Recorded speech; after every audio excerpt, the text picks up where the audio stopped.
Hello दोस्तों, नमस्कार है आप सबका हमारी अक्सर स्टोरी चैनल पे। आज हम बात करेंगे विश्वास की शक्ति की। कहा गया है कि मनुष्य की सफलता के पीछे उनके विश्वास का सबसे बड़ा योगदान होता है। यह सही भी है, क्योंकि हमारे आसपास ही कहीं ऐसे सफल लोगों के उदाहरण मिल जाएंगे जिन्होंने अपने विश्वास की दृढ़ इच्छा शक्ति से अपनी सफलता के कदम चूमे।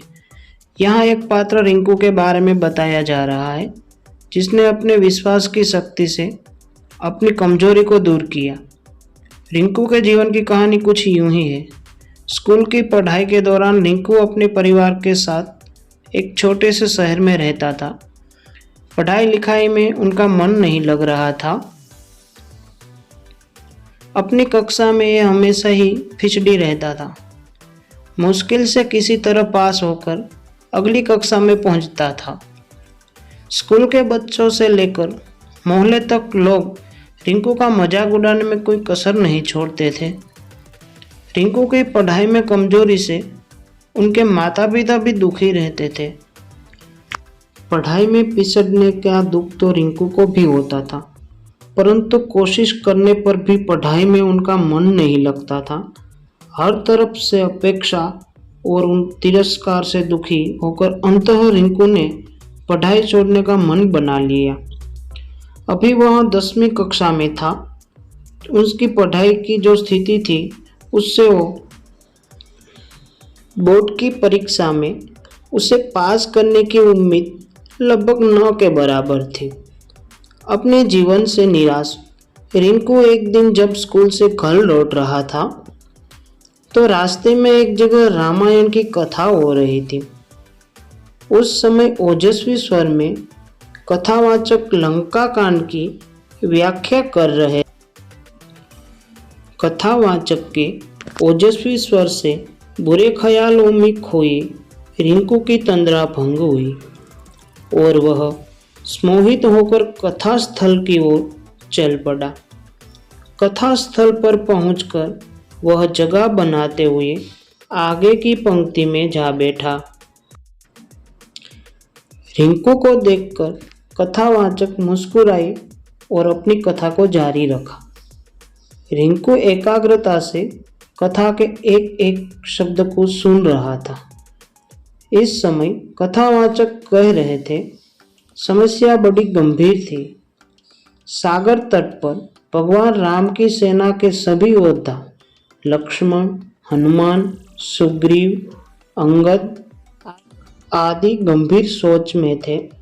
जटायु से यह तो पता लग गया था कि रावण सीता को लेकर दक्षिण दिशा में उफनते समुद्र के पार स्थित अपने राज्य लंका में गया है, परंतु इस विशाल समुद्र को लांघकर लंका जाएगा कौन? समस्या विकट थी। तभी वहां की शांति सुग्रीव के आवाज से भंग हुई। सुग्रीव ने प्रभु राम से कहा कि हमारे बीच एक ऐसी दिव्य शक्ति है जो समुद्र को लांघकर लंका जा सकती है। तब भगवान राम की जिज्ञासा को शांत करने के लिए सुग्रीव ने महाबली हनुमान की ओर देखा। सुग्रीव के संकेत से हनुमान जी चकपका गए। हनुमान जी की असमझता को भांपते हुए सुग्रीव ने कहा, हे पवन पुत्र, संभवतः आपको अपनी शक्ति का ज्ञान नहीं है। बचपन में आपने सूर्य को एक फल समझते हुए एक छलांग में उसे सैकड़ों कोस दूर जाकर निगल लिया था। तो फिर लंका की दूरी ही क्या है? जरूरत है तो सिर्फ आपको अपने विश्वास को जगाने की।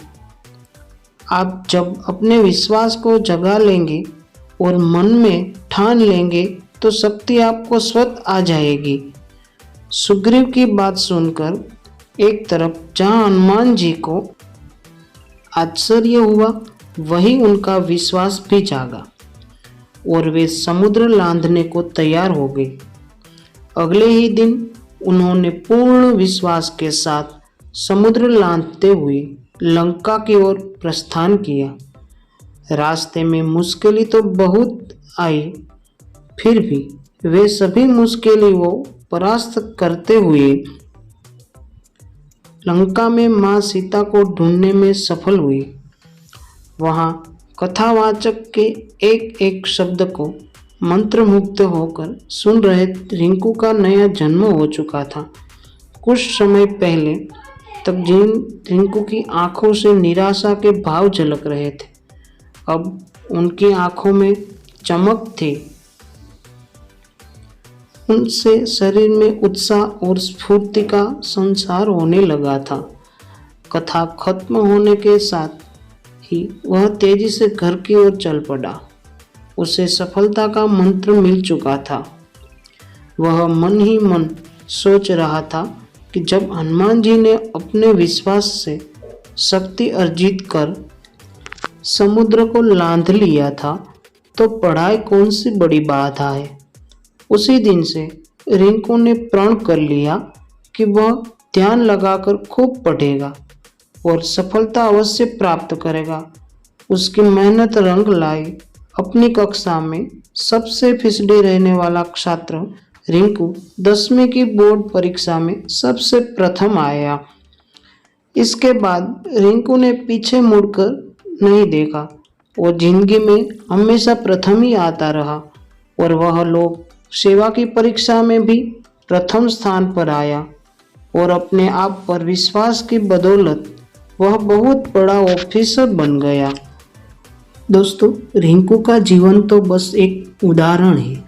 हर एक सफल व्यक्ति के पीछे उस व्यक्ति का विश्वास और कुछ कर गुजरने का जज्बे का मुख्य योगदान होता है। जब तन और मन से शक्ति यानी ऊर्जा का संसार होता है तो मुश्किल काम भी आसान हो जाता है। यही तो जीवन में सफलता का मूल मंत्र है।